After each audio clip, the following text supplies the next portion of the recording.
Teman-teman, kita lanjut di video yang ketiga. Nah, di video yang ketiga kita mau bahas tentang perhitungan dalam gravimetri. Nah, jadi di perhitungan dalam gravimetri ini ada 4 bagian ya.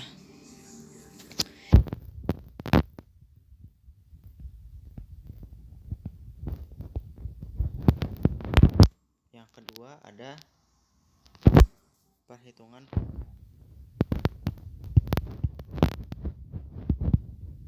jumlah reaksi pengendap.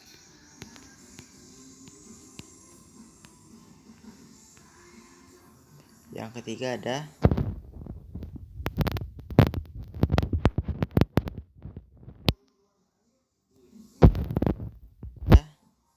pencampuran larutan.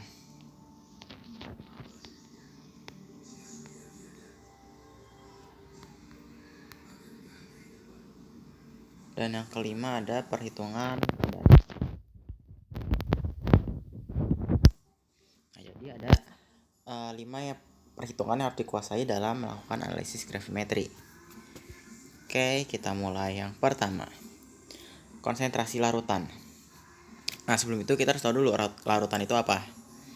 Nah, larutan merupakan campuran homogen serba sama ya. Campuran homogen serba sama.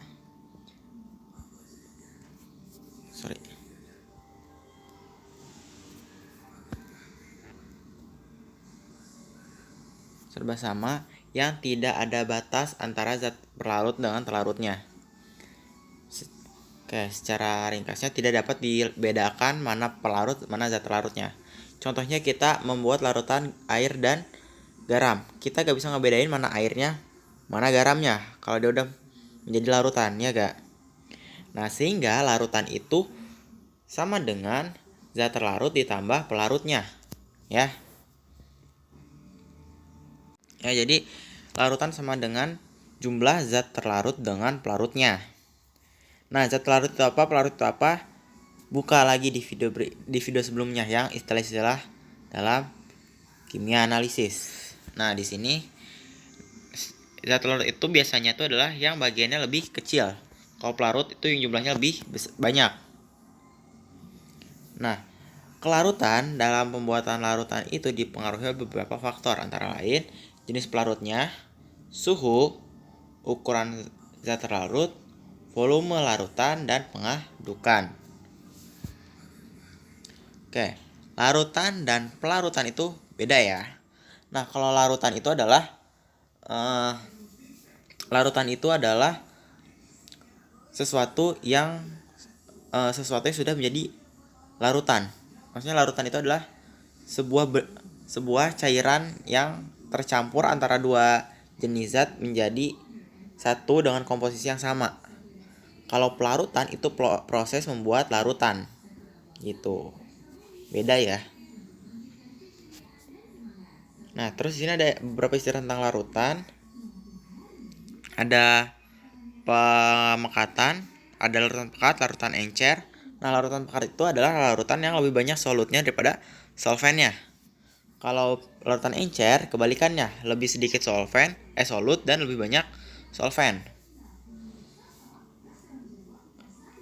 Nah, terus pengenceran itu adalah mengurangi jumlah zat terlarut dalam suatu larutan. Kalau pemekatan itu menambah zat terlarutnya dalam suatu larutan. Oke, tadi ada yang ketinggalan. Nah, jadi larutan itu tuh supaya misalkan di sini ada wadah.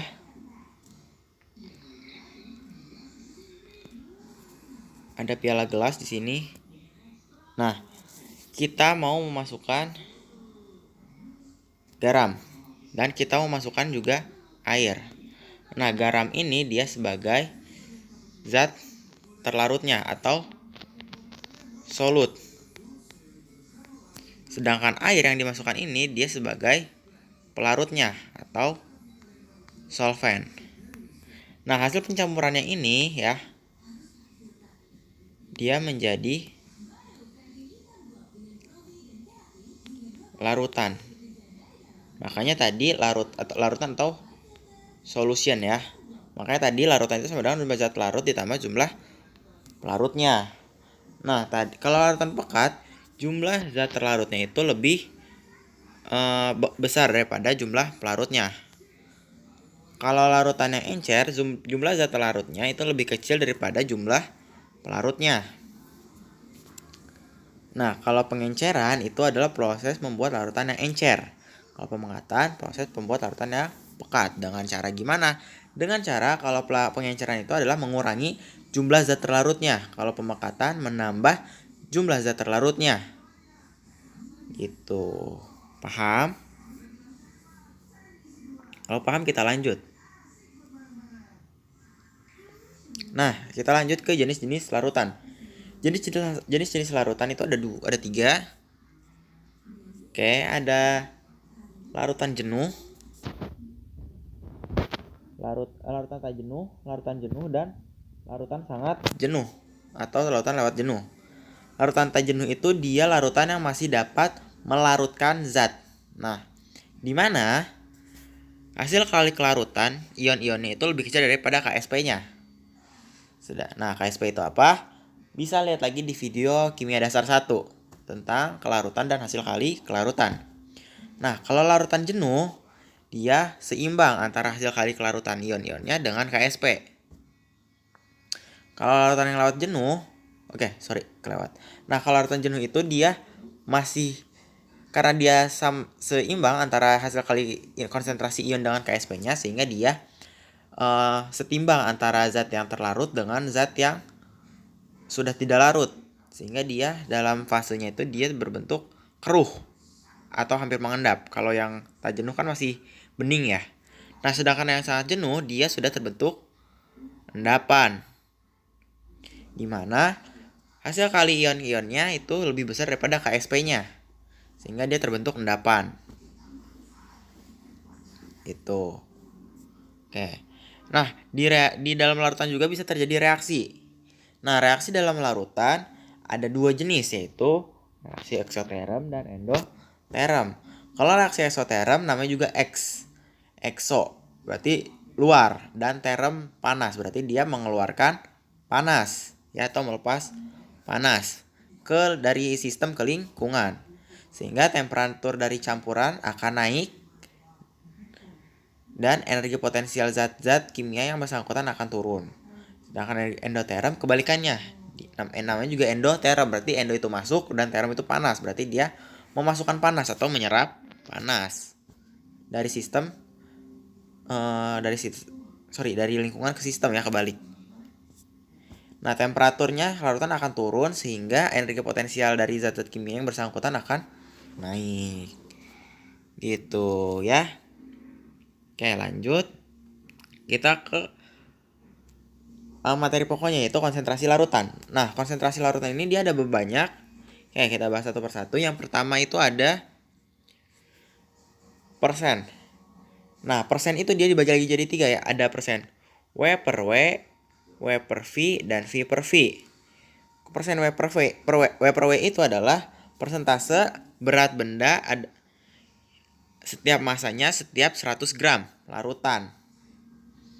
Berarti kalau kita jabarkan bisa dalam bentuk kayak gini. Gram zat terlarut dibagi gram larutan dikali 100, atau bisa juga gram zat terlarut di dalam gram larutan. Ya. Boleh gini, kalau ini kaidah Butin. Kaidah Butin ya kayak gini. Nah, kalau berat per volume berarti jumlah zat terlarut dibagi mili larutannya, atau gram zat terlarut di dalam beberapa mili larutan. Nah, persen berat per volume ini dia disebut juga dengan persen lab. Makanya kalau persen lab itu kalau dianya persen aja berarti dia termasuk persen W per V. Yang terakhir ada persen V per V, berarti dia mili zat terlarut dalam mili larutan kali 100%, atau jumlah mili zat terlarut di dalam mili larutan. Gitu ya. Sampai sini paham? Lanjut ke konsentrasi berikutnya. Oke, konsentrasi yang kedua itu adalah molaritas. Molaritas itu satuannya adalah M sama dengan mol zat terlarut dibagi liter larutan. Atau kalau dijabarkan lagi, molnya kita jabarkan jadi gram per mr dibagi besar dari volume larutannya. Ya, nah volume larutan kalau kita ubah ke mili jadinya, kayak kita tulis aja.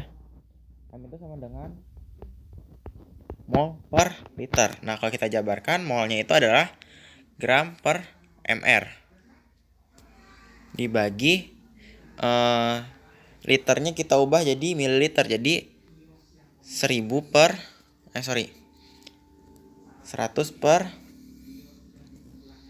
1000 ya. Liternya kita ubah ke mililiter.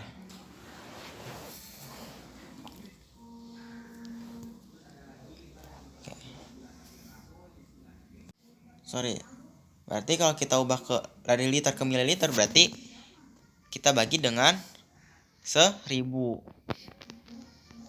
Sehingga ininya ubah jadi perkalian, jadinya gram per mr dikali dengan mililiter per 1000-nya dibalik jadi perkalian, jadi 1000 per mili. Ya, sehingga didapat rumus yang ini ya. Jadi definisi dari molaritas adalah banyaknya mol zat terlarut dalam 1 liter larutan. Atau bisa juga molnya dan liternya diubah jadi mili, jadi milimol per mili larutan. Nah, sekarang ada normalitas. Nah, normalitas itu adalah banyaknya gram setara larutan, banyaknya gram setara zat terlarut atau GST ya dalam 1 liter larutan, atau banyaknya miligram setara dalam mili larutan gitu ya. Nah, sehingga rumusnya kita dapat N sama dengan GST per zat terlarut, atau kalau kita jabarkan lagi, N sama dengan gram per zat terlarut dibagi BST dikali 1000 dibagi milizat larutan. Nah, untuk GST dan BST-nya ini ada beberapa rumus. Nah, jadi GST itu adalah gram per mr. Nah, GST itu adalah gram per BST ya, atau BE, berat ekivalen. Kalau BST itu berat setara ya, ini nama lainnya. Kalau BST itu bobot setara, kalau BE itu bobot ekivalen, tapi artinya sama aja. GST itu gram setara, setaranya kembarannya itu adalah grek atau gram ekivalen. Nah, dia kan GST itu rumusnya gram per BST atau per BE. Nah, BE-nya ini adalah MR per, ada dua cara mencari BST-nya. Kalau dia larutan asam atau basa, BST sama dengan MR per jumlah H atau OH yang dilepas atau diterima, atau jumlah H dan OH yang terlibat. Nah, kalau misalkan kita punya HCl, berarti H yang terlibat adalah 1. Kalau kita punya CaOH 2 kali, berarti OH yang terlibat ada 2 gitu maksudnya. Nah, tapi ada juga rumus BST yang lain, yaitu BST sama dengan MR dibagi valensi kali indeks ya. Jadi ininya bisa juga ini kalau dia merupakan asam atau basa. Kalau yang ini tuh kalau dia merupakan garam. Nah, contohnya kita punya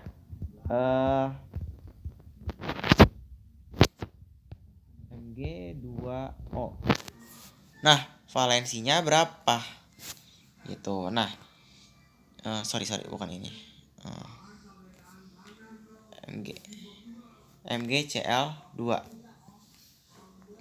Nah, valensi kali indeks. Nah, caranya itu kita cukup memilih salah satu dari ionnya aja. Nah, kita bisa milih Mg atau Cl, tapi nanti hasilnya sama. Nah, Mg valensinya berapa? Mg valensinya 2. Indeksnya berapa? Indeksnya di sini 1. Berarti 2 kali 1 sama dengan 2. Nah, ini pasti sama dengan yang kalau kita ambil Cl-nya. Kalau kita ambil Cl-nya, valensi Cl adalah 1. Indeksnya di sini 2, berarti 1 kali 2 sama dengan 2. Ini terbukti sama valensi jumlah valensi kali indeksnya ya. Oke. Itu untuk normalitas. Sekarang ada juga molalitas. Molalitas itu adalah banyaknya zat terlarut, mol zat terlarut dalam 1 kg pelarut, atau banyaknya milimol zat terlarut dalam 1 gram pelarut. Nah, kalau kita jabarkan menjadi M sama dengan mol zat terlarut per kilogram pelarut, atau dijabarkan lagi M sama dengan M kecil ya. M kecil sama dengan gram zat terlarut dibagi N dibagi gram pelarut. Oke.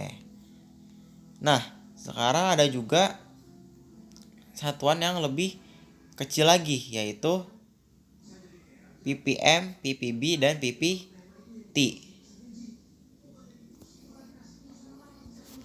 ppm itu adalah bagian satu zat terlarut dalam sejuta larutan. Sehingga rumusnya jumlah zat terlarut dibagi larutan dikali 10 pangkat 6, karena dia sejuta. Kalau ppb, dia bagian suatu zat terlarut dalam 1 miliar larutan. Sehingga ppb sama dengan zat terlarut dibagi larutan dikali 10 pangkat 9, karena 1 miliar. Kalau ppt adalah jumlah bagian zat terlarut dalam 1 triliun larutan. Jadi ppt sama dengan zat terlarut dibagi larutan dikali 10 pangkat 12. Yang terakhir itu ada fraksi mol.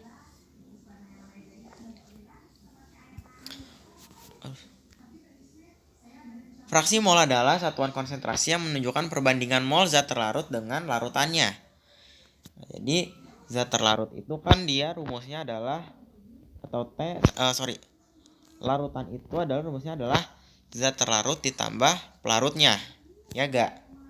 Nah, tadi definisinya fraksi mol itu adalah jumlah mol zat per jumlah larutannya. Kalau kita mencari fraksi mol zat terlarut atau XT, berarti mol zat terlarut berarti NT ya. N zat terlarut dibagi dengan N larutannya. Di sini larutannya itu adalah zat terlarut ditambah pelarutnya, berarti N larutan itu sama dengan N zat terlarut ditambah N pelarut. Itu juga mencari fraksi mol pelarutnya, berarti NP bagi NT tambah NP. Nah, karena dia bersifat perbandingan, sehingga fraksi mol dari zat terlarut ditambah fraksi mol dari pelarutnya itu sama dengan 1. Jadi kalau kita mau cari jumlah zat terlarut dan sudah diketahui fraksi mol pelarutnya, berarti tinggal kita kurang aja 1 kurang pelarutnya gitu. Sampai sini ada yang mau ditanyakan? Kalau ada yang mau ditanyakan bisa tulis di kolom chat ya. Kita lanjutkan dulu ke perhitungan reaksi pengendap. Nah, cara perhitungan ini ada beberapa step. Yang pertama, kita tulis reaksinya dulu dengan benar dari awal sampai akhir. Terus kita hitung jumlah mol sampel. Terus hitung perbandingan mol senyawa dan pereaksinya. Terus lanjut kita hitung massa senyawa pengendap yang digunakan dalam mol dan mR senyawa. Dan yang terakhir, lakukan perhitungan dengan konsentrasi persen W per V. Nah, supaya lebih jelas kita masuk ke contoh soal.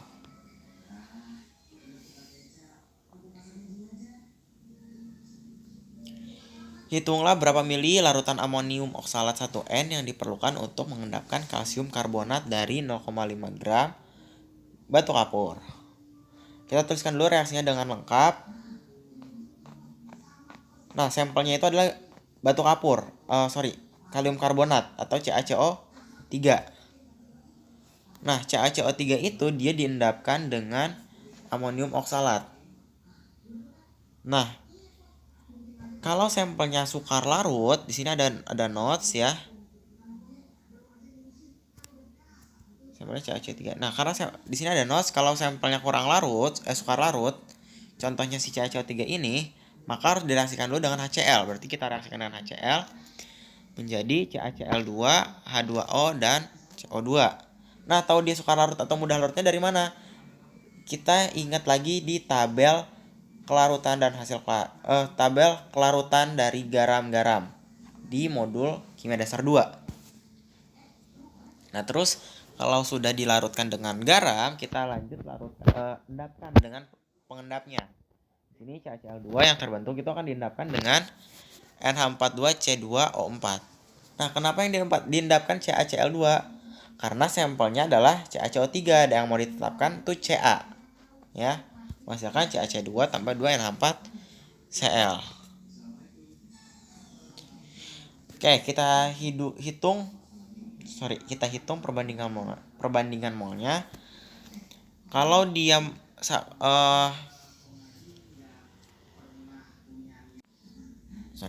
Nah, sekarang kita udah nulis reaksinya dengan lengkap, kita hitung molnya dulu ya. Kita hitung molnya dulu dari masing-masing reaksinya. Nah, di sini kita mau mengendapkan 0,5 gram batu kapur, berarti 0,5 gram CaCO3.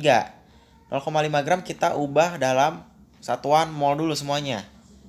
Mol sama dengan massa per mr, berarti 0,5 dibagi mr CaCO3. mr-nya adalah 100 sama dengan 0,005 ya. 0,005 mol untuk mol CaCO3, berarti mol yang lainnya tinggal ikuti perbandingan molnya. Berarti di sini karena koefisiennya 2, berarti molnya adalah 0,01. Yang ini sama, karena koefisien sama. Oke. Terus kita lanjutkan cari mol yang reaksi berikutnya. Nah, di sini kita dapat CaCl2-nya itu adalah 0,05 mol. Berarti di sini juga sama yang di reaksi kedua. 0,05 mol di sini juga sesuai mengikuti perbandingan mol.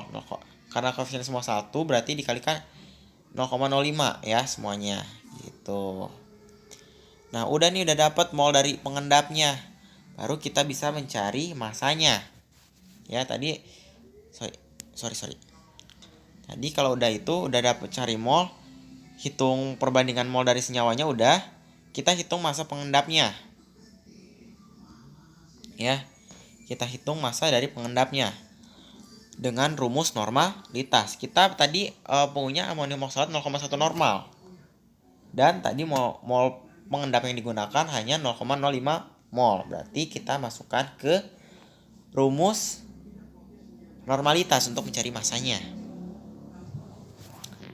Normalitas sama dengan massa per BST dikali 100 per volume dalam mili. Berarti kita masukin aja N-nya 1, massa yang kita cari BST amonium oksalat 62, terus dikali 1000 bagi 100 ya. Karena tidak diketahui, asumsikan 100. Sehingga didapat massanya itu adalah 6,2 gram atau 6,2 gram persen W per V, karena persen W per V itu adalah persen lab ya, karena itu yang dipakai. Oke, udah dapat massa amonium oksalatnya, kita cari massa amonium oksalat untuk pengendapan. Dari mana? Kalau tadi kita cari amonium oksalat yang jumlah zat terlarut amonium oksalat dalam yang ada di reaksi. Nah, sekarang kita cari gram amonium oksalat yang dibutuhkannya, berarti yang dari sini. Oke, kita pakai rumus, karena diketahuinya mol, kita pakai rumus mol sama dengan massa per mr. Sehingga kalau kita mencari massanya, mol kali mr. Oke, masukin aja, dapat 0,62 gram untuk amonium oksalat yang digunakan. Nah, tadi udah dapat tuh massa yang di reaksinya 6,2% W per V. Sekarang kita cari volume pengendapnya. Kita jabarkan dari sini aja. Nah, kita jabarkan. Nah, 6,2 gram W per V sama dengan 6,2 gram dalam 100 ml larutan. Nah, kita hanya membutuhkan itu sebesar 0,062. Berarti berapa larutannya? Mili larutannya tinggal kali silang. Nah, jadi kita mencari X sama dengan 0,62 dikali 100 dibagi dengan 6,2. Dapat itu adalah 10 mili. Ya. Jadi pengendap yang digunakan itu untuk mengendapkan Ca itu adalah 10 mili. Oke. Nah, ini juga sama, cuman ini lebih mudah karena dia sudah dalam sampel yang mudah larut. Jadi tinggal kita reaksinya lebih mudah, cuman caranya sama saja. Oke, jadi bisa kita lewat. Nah, jadi ini buat PR aja kalau kalian penasaran ya, bisa dikerjakan ya.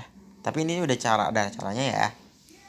Oke, kita lanjut aja ke pengenceran. Nah, untuk pengenceran ini kita menggunakan rumus Picci-Vaca. Jadi V1C1 sama dengan V2C2. V1C1 itu adalah larutan yang awalnya atau yang pekatnya, dan V2C2 itu adalah yang encer. Nah, syaratnya itu adalah konsentrasinya harus sama antara ini dengan ini. Jadi kalau dia persen harus persen, kalau N dan seterusnya gitu ya. Oke, nanti contohnya ada di pembuatan larutan.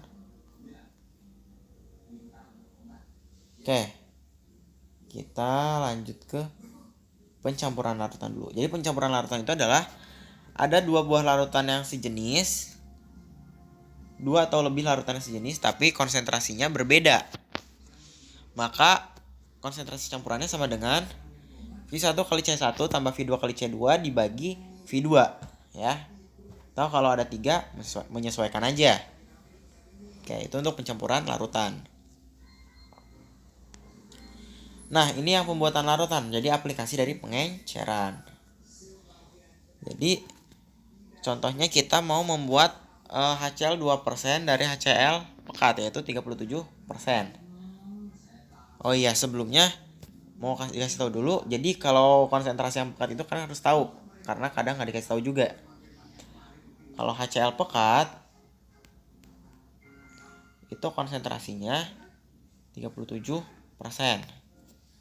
Kalau H2SO4 pekat konsentrasinya itu 98%.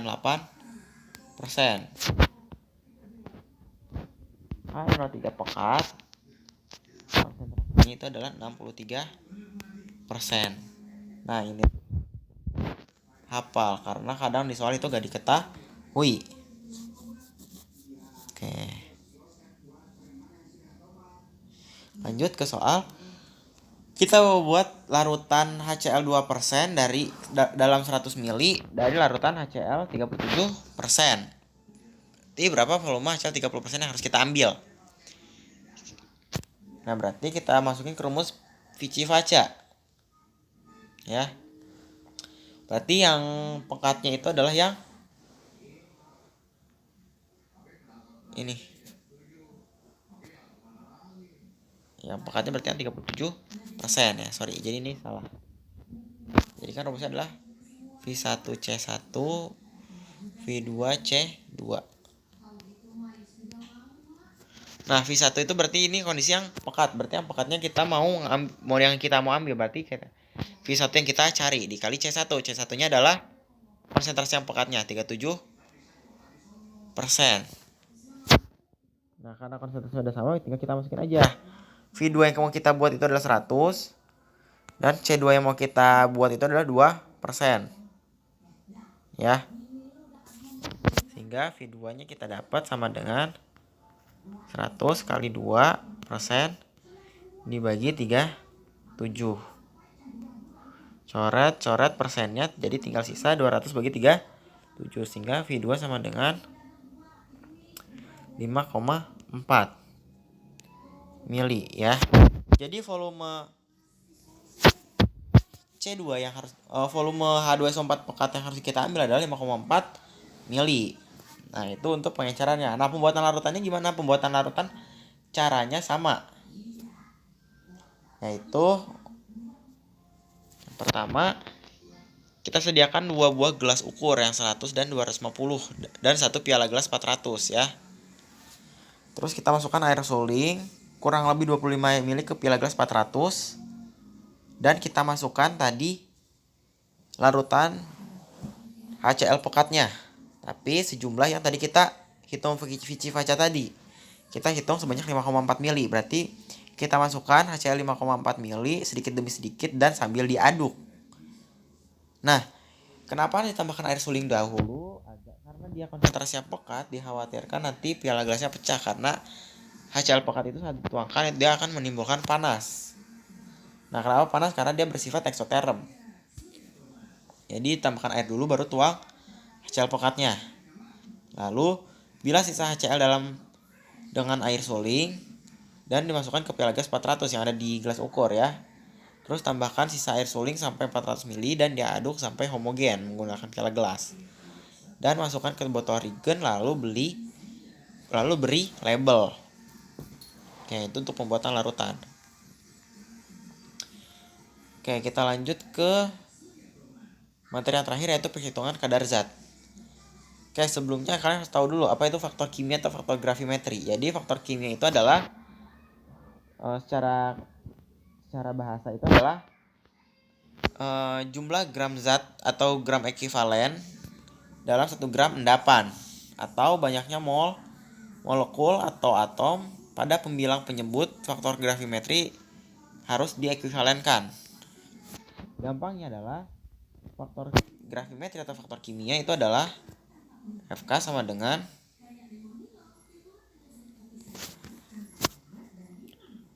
AR atau MR yang ditanyakan per MR diketahui.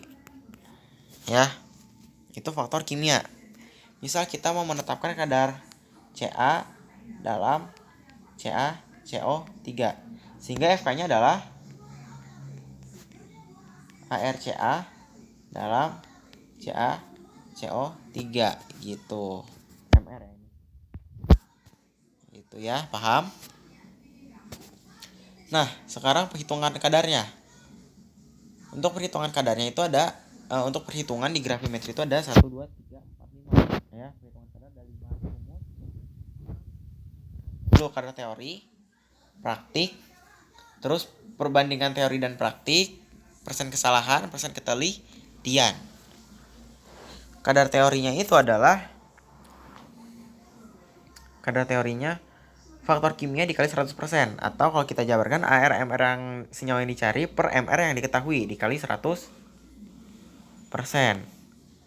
Kalau kadar praktiknya adalah FK dikali bobot sisa pijar dibagi bobot sampel kali 100%. Atau kalau kita jabarkan lagi AR atau MR senyawa yang dicari per MR dari sisa pijar dikali bobot sisa pijar dibagi bobot sampel dikali 100.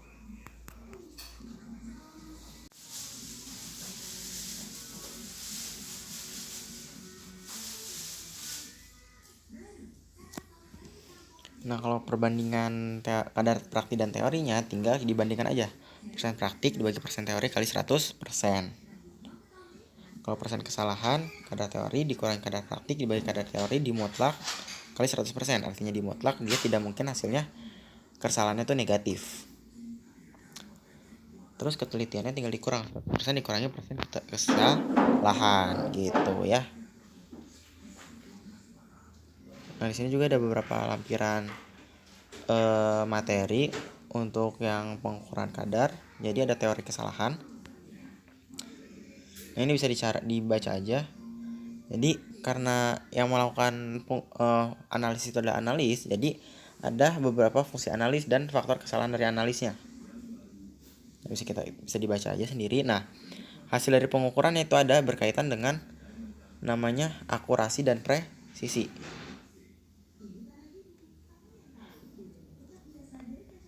Jadi hasil dari pengukurannya itu berkaitan dengan akurasi dan presisi. Jadi kalau akurasi itu adalah kedekatan hasil beberapa pengukuran. Kalau akurasi itu adalah kedekatan hasil pengukuran dengan nilai sesungguhnya. Kalau presisi kedekatan nilai masing-masing nilai dengan beberapa kali pengukuran yang dilakukan. Ya, itu akurasi dan presisi.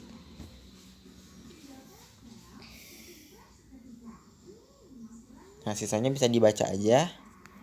Oke. Nah, sampai sini ada yang mau ditanyakan dulu? Kalau gak ada yang mau ditanyakan, dicukupkan video untuk kali ini. Kurang lebihnya mohon maaf. Sekian dan terima kasih.